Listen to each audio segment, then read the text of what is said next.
Hello guys, आप सबका अपने YouTube channel BEd education by doctor Geeta में हार्दिक अभिनंदन है। आप सबको मेरा प्यार भरा नमस्कार। आप से कुशल होंगे और प्लीज़ जो चैनल पर नए हैं वो चैनल को सब्सक्राइब कर लीजिए। एवरी वीडियो को लाइक शेयर एंड वॉच कीजिए और प्लीज़ लाइक कर दिया करो वीडियो को, क्योंकि आपका एक लाइक है वो हमारे मनोबल को बढ़ाता है ताकि हमारा काम करने का और भी मन करे। तो इसलिए प्लीज़ लाइक कर दिया करो, आपसे विनती है। और आज हम इम्पोर्टेंट क्वेश्चन करेंगे। बीएड फर्स्ट ईयर का थर्ड पेपर का ए पार्ट है पाठ्यक्रम के तहत भाषा, और ये हमारा 50 मार्क्स का पेपर है। इसके 2 पार्ट हैं, दोनों 50-50 मार्क्स के हैं, यानी 40-40 का हमारा एग्ज़ाम होगा।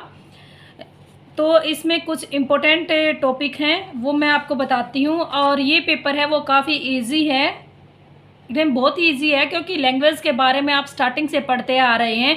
इसमें जो भी टॉपिक चुने गए हैं उनको सिर्फ आप एक बार अच्छे से ध्यान से पढ़ने की ज़रूरत है। आप अगर क्वेश्चन कैसे भी पूछा जाए तो आप बड़ी ही आसानी से उसका जवाब है वो दे सकते हैं, इसलिए थोड़ा सा ध्यान लगा के पढ़ने की ज़रूरत है। फर्स्ट क्वेश्चन है, भाषा नियमों पर आधारित एक प्रणाली है, इस कथन की विस्तार से चर्चा कीजिए। या आप कैसे कह सकते हैं कि भाषा नियमों पर आधारित एक प्रणाली है। ये क्वेश्चन मोस्ट इम्पोर्टेंट है और काफ़ी बार पूछा भी गया है ये क्वेश्चन एग्जाम में, और आने की भी संभावना है। नेक्स्ट है, भाषा क्या है, एक बालक भाषा को किस प्रकार सीखता है। या भाषा को सीखने की प्रक्रिया का विस्तार पूर्वक वर्णन कीजिए। नेक्स्ट क्वेश्चन है, भाषा विकास को प्रभावित करने वाले शारीरिक, मनोवैज्ञानिक तथा सामाजिक कारकों का वर्णन कीजिए। नेक्स्ट क्वेश्चन है, ये मोस्ट इंपॉर्टेंट क्वेश्चन है, संप्रेषण क्या है, कक्षा में संप्रेषण का क्या महत्व है। या संप्रेषण के सिद्धांतों का वर्णन कीजिए, कक्षा संप्रेषण में हो आने वाली बाधाएं कौन कौन सी हैं उनका वर्णन कीजिए। या कक्षा में संप्रेषण को प्रभावी बनाने के लिए किस प्रकार की सामग्री का प्रयोग करना चाहिए। कैसे भी आपसे क्वेश्चन है वो तरोड़ मरोड़ के एग्जामिनर कर सकता है, तो इसलिए आपका कॉन्सेप्ट क्लियर होना चाहिए। और ये मोस्ट इम्पोर्टेंट क्वेश्चन है, क्योंकि कम्युनिकेशन संप्रेषण होता है कम्युनिकेशन, यानी विचारों का आदान प्रदान। वो किसके द्वारा होता है, भाषा के द्वारा होता है। आप बोल कर करते हो, लिख कर करते हो, या किसी को संकेत के द्वारा करते हो। वो क्या है, एक कम्युनिकेशन है कि किस प्रकार से करते हो और कैसे कम्युनिकेशन के द्वारा आप अपनी कक्षा को प्रभावी बना सकते हो। तो ये मोस्ट इम्पोर्टेंट टॉपिक है और आप अच्छी प्रकार से इसको पढ़ना है। और कुछ वीडियो हमने डाल भी रखी है, वहाँ पे आप यूट्यूब पे भी इसको सर्च कर सकते हैं। भाषा के अर्थ, परिभाषा तथा प्रकृति का वर्णन कीजिए। नेक्स्ट क्वेश्चन है, बहुभाषी कक्षा से आपका क्या तात्पर्य है। एक अध्यापक के लिए बहुभाषी कक्षा के कौन कौन से शैक्षिक निहितार्थ हैं।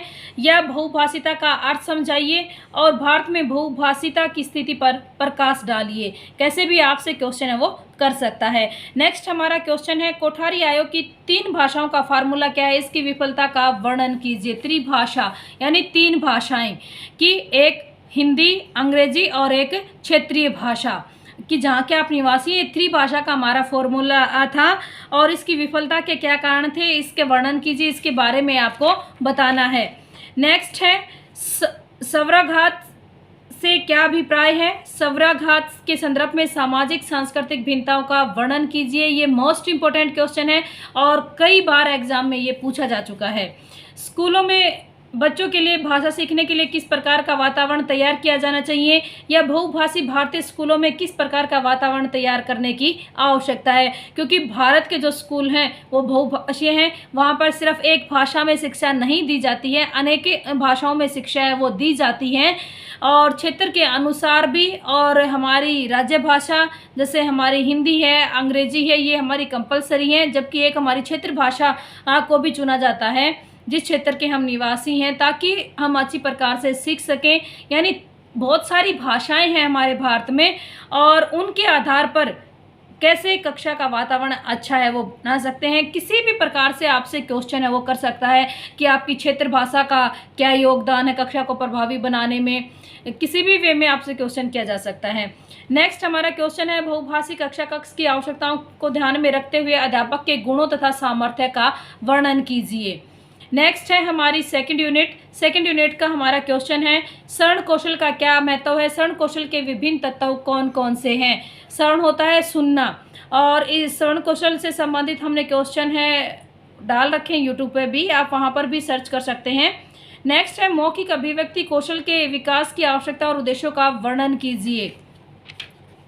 नेक्स्ट क्वेश्चन है उच्चारण संबंधी दोषों का वर्णन कीजिए, उनके क्या कारण हैं, उनका निराकरण कैसे किया जा सकता है, और भाषा कौशलों को विकसित करने के लिए कक्षा में किन गतिविधियों का आयोजन किया जा सकता है। कहानी की परिभाषा देते हुए कहानी शिक्षण के उद्देश्यों पर प्रकाश डालिए, या कहानी किसे कहते हैं, एक सफल कहानी के क्या गुण हैं स्पष्ट कीजिए या टिप्पणी कीजिए। और कहानी से संबंधित क्वेश्चन है वो काफ़ी बार पूछा भी गया है, और ये क्वेश्चन आप अच्छी प्रकार से पढ़िए, क्योंकि इसमें से आपके जो प्रोजेक्ट बने हुए हैं तो उसमें भी आपने कहानी से संबंधित लिखा हुआ है। तो आप अगर यहाँ पर क्वेश्चन को अच्छी प्रकार से कर लेते हो तो वहाँ पर प्रैक्टिकल यानी जब आपका वाइवा होता है तो वहाँ पर भी अगर क्वेश्चन किए जाएं तो आप अच्छी प्रकार से कर सकते हो। 2-3 क्वेश्चन है वो आपके इसी बुक से के अंदर हैं। जैसे नाटक या ड्रामा का क्या अर्थ है, शिक्षा के क्षेत्र में नाटकों का क्या महत्व है, नाटक का संगठन करते समय किन किन बातों का ध्यान है वो रखना चाहिए। और ये एग्जाम में भी आता है और आपके प्रैक्टिकल एग्जाम में भी आपसे इससे संबंधित है वो पूछा जाएगा। नेक्स्ट है नाटक या नाटकीयता के अर्थ को स्पष्ट करते हुए बच्चों के लिए इसके मुख्य लाभों तथा कमियों का वर्णन कीजिए। नेक्स्ट है भाषा शैली, स्वराघात या भाषा पंजिका के प्रति अनुक्रिया का वर्णन कीजिए। पढ़ने की तत्परता की अवधारणा को समझाइए, या बच्चों में अक्षरों और शब्दों को पहचानने की योग्यता का विकास किस प्रकार होता है, या बच्चे औपचारिक रूप से पढ़ने से पहले किस प्रकार के शब्दों को पहचानने की योग्यता करते हैं।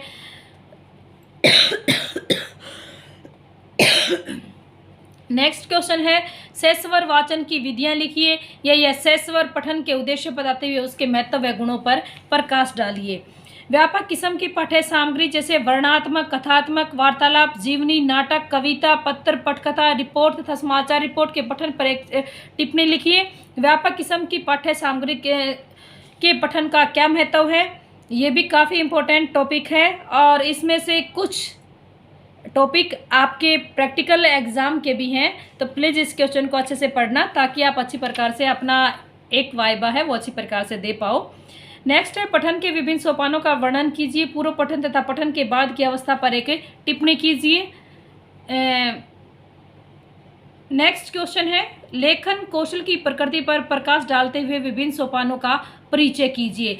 चाहे आपने लेखन कौशल किया, आपने पठन कौशल किया, श्रवण कौशल कि सभी का सीखने में एक विशेष योगदान है, क्योंकि जब तक आप किसी चीज़ को अच्छे से नहीं पढ़ते हैं तो भी आप अच्छी प्रकार से नहीं सीख पाओगे। आप उच्चारण अच्छे से नहीं करते हो तो भी आप न तो अच्छा बोल पाओगे न अच्छा लिख पाओगे, और अगर कोई हमारे सामने गलत उसका प्रोनाउंसिएशन कर रहा है तो भी हम गलत ही सीखते हैं। इसलिए उच्चारण भी उचित हो और पढ़ने का तरीका भी, ये हमारे सीखने को प्रभावित करता है। सुनने का तरीका भी, कोई बोल कुछ रहा है और हमें सुनाई कुछ दे रहा है तो भी वो हमारे अधिगम पर प्रभाव डालता है। इन सभी स्किलों का सीखने पर काफ़ी प्रभाव डालते हैं, और इससे संबंधित हमने वीडियो भी डाल रखी है, आप वहाँ पर वीडियो को वॉच करके अपने कॉन्सेप्ट को क्लियर कर सकते हैं। और ये थे हमारे थर्ड पेपर का ए पार्ट के इम्पोर्टेंट क्वेश्चन।